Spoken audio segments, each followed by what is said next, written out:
Today's episode is brought to you by Mazars. SoundCartel. What's in a name? Shakespeare asked. Well, quite a lot actually, particularly when it comes to your business name and your brand. Does it reflect the essence of the business, the service that you offer? And does it really need to? A rebrand is not for the faint-hearted, but it can pay big dividends if you get it right. From SoundCartel, I'm Nicole Goodman, and this is Business Essentials Daily.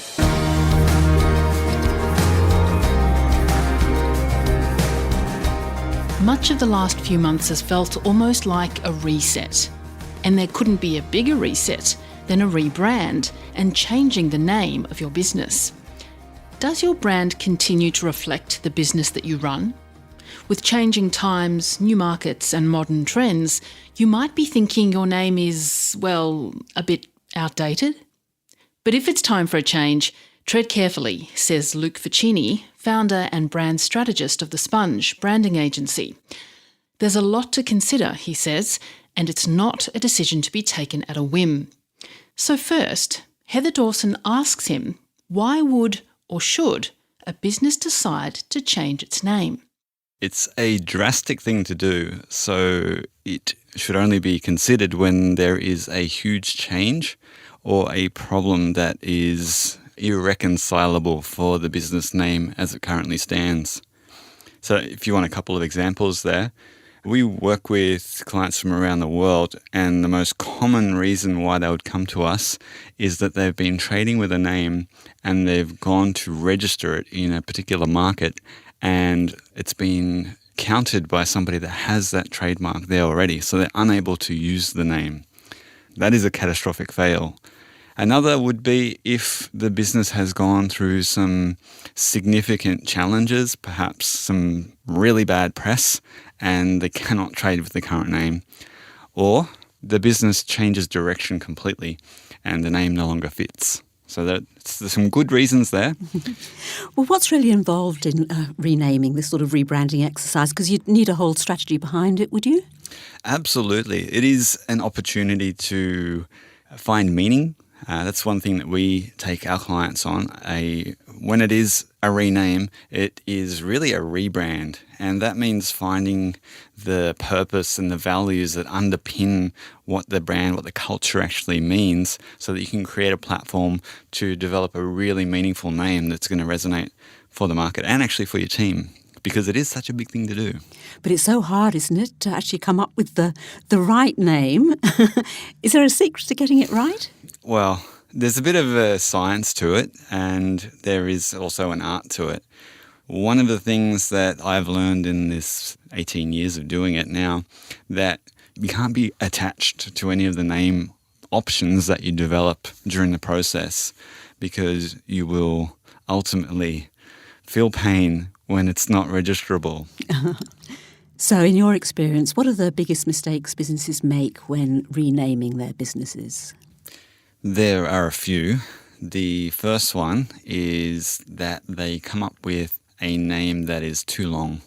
And that's anything that's really over 3 syllables is going to be shortened. They don't think about it, so they end up with this long name that sounds good when it's sounded out completely, but Australians are notorious for shortening names. So if you don't think about what the nickname's going to actually be, then you will lose control of it, or it will become a meaningless acronym, and that's a big mistake. The second one is jumping on the bandwagon for whatever the trend is now. Like, look at some of the startups that are out now with Lee, L-Y at the end. So it's whatever it is, Lee or Abul or that kind of thing, where it's going to age pretty quickly. Those two are probably the key ones for now. Well, you chose The Sponge for your business, so why was that? Yeah, that name is now 19 years old, and I was rather naive at the time, and we chose that because it for us meant that we were saturated with ideas. And while that is fine, and I've reconsidered it on a number of occasions, there has never been anything catastrophic about our business that's needed a name change. One of the things you've got to remember that a name in itself cannot contain the entirety of the brand story in the word. It's just impossible. If you look at something like Apple, for example, like if you took the literal meaning of Apple for what the brand is, it would never be what it is. It is a container that holds the whole story, the culture, the brand essence, and all the storytelling that comes after the fact. Because some businesses, even some of the most successful businesses in the world, seem to have, quite random names. And I mean, Google would be one of the first to come to mind. Yes, Google's a perfect example of a name that means something that's connected to what they do, which is it's the largest number, if I'm remembering correctly. And that relates to the broadness of their searching. So it has a connection. And that's what a good name should do. It should have a tie-in to an attribute of the culture or an element of the brand. So it makes sense, but it's not going to contain that entire story. I mean, think about Google. What does it mean to you?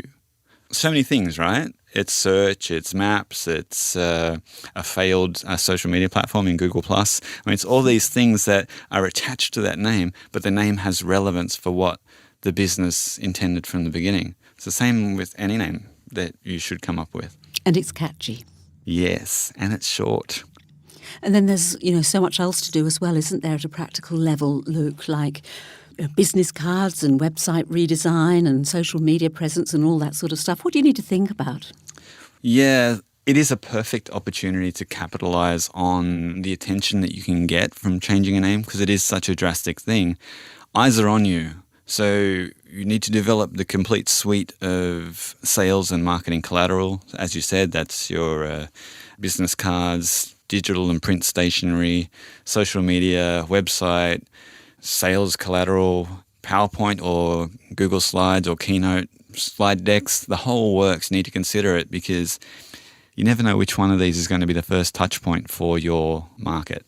And you want to give them the story, take them on that journey that you've just embarked on with this new name, with this new meaning. Can it be an expensive exercise? I imagine you'd say yes. It depends. There are different depths of the work that's required. For instance, if you are a local business and you only intend to trade in your local market, then the work to come up with the initial shortlist and do the freehold name checking is short. When you're looking at something that is an international name, one that has to be registrable in EU, in US, in China, in ANZ, then you have to come up with significantly more name options. And you're also then exposed to things like domain name squatters that are asking for between $5,000 and $30,000 or $100,000 for the domain name that you wish to acquire for that business name. And of course, the other costs of IP lawyers to check the availability in those regions and register them. So yeah, it can be minimal, 5,000, 10,000, could be 50 to 100, depending on really the scope of where you wish to trade. Okay. Well, then communicating your new brand to the outside world, Luke, is that an opportunity for a big splash? It's absolutely the opportunity for a splash. I would take that from a small to medium splash targeted at your market and your audience and your people, and then do it sustained. The point here is you've got an opportunity to capture attention, but you can't tell the entirety of the story in that one splash. So how do you engage them? And that could be through a lead magnet acquisition process to get them into your list and then share that new story with them, because there is a significant change. There is a story around that name that you can tell to bring these people into the fold and turn them into raving fans. Mm-hmm. What are the biggest risks, do you think, in going through a renaming and rebranding exercise like this? Yes. You can choose the wrong name. And some examples of that are when brands don't consider what the name means in other languages, other nationalities in which they're going to enter into the market. The second is that they go ahead and start trading without checking the availability, and then have to cease and desist when some big lawyers come around knocking on the door. All right. Well, any final words then on making the absolute most of your decision to rename your business? Yeah, the first is don't get attached to the names that you're working on, because you will get disappointed. Come up with a lot more than you think. Stay away from trends as far as names, and thoroughly check that it's ownable by you in the markets that you're in. And if you do get stuck, seek expert help, because there are plenty of people out there that do this for a living. If you are going to attempt it yourself, or you have somebody that's going to do it for you, there are some rules that we follow, which in essence are 7 keys to a powerful brand name. I'll share some of them with you now. The first is to make sure that it's meaningful. It has to have some connection to what you do. The second thing is it needs to be short. So 1 or 2 syllables. And if you can't make it that, you need to control the nickname. So think about that with the end in mind. What is the 1 or 2 syllable nickname for the brand? Third is that it has to be spelled correctly. You don't want to be spelling it out to people on the phone, or having people screw up typing in your email or your web address. Now, there are more, and if you want to go deeper on that, you can check out our website. We've got a free guide on there. The website is www.thesponge.com.au, and if you have a look at the naming section, you'll see our 7 keys for a powerful brand name. That was founder and brand strategist of The Sponge, Luke Faccini.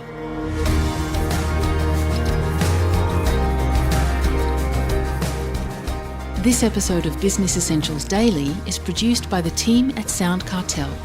Thanks for listening. I'm Nicole Goodman. We'll bring you more Be Daily tomorrow. Follow at BE Daily Podcast across social media, and head to bedaily.com.au for more from the Business Essentials Daily podcast. SoundCartel. This episode was brought to you by Mazars.